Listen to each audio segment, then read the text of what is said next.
日本首相咧，佢就話要做寬鬆嘛，所以咧個日元就佢嘅言行舉説話咧，而引導佢上面會弱咗勢。咁啊日元弱勢咧，咁啊形成咧佢哋解釋喺股市解釋啊，就因為日元嗰個跌勢啦，係咁就可以增加出口、增加貿易、經濟向好。係佢嘅解釋咁樣解釋，但係我唔接受。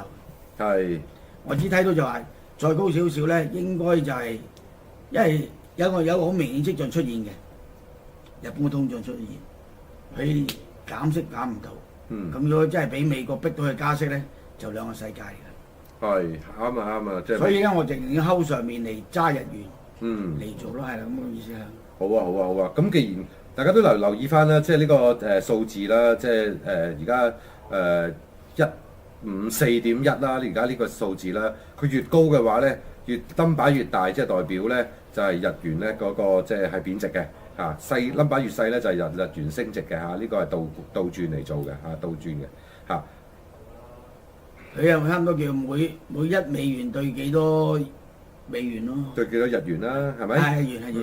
係啦，咁啊，所以咧頭先咧阿 Tammy 話，喂，要揸翻嘅日元嘅話咧，即係話嚟緊咧，即係呢個數字咧，我哋都係睇向下嘅。睇日元升值啦。係啦，向不過先遠咗先，大概挨160係差唔多160之間啦。而家仲有幾蚊啦，係咪 ？OK， 而家大概係而家幾多？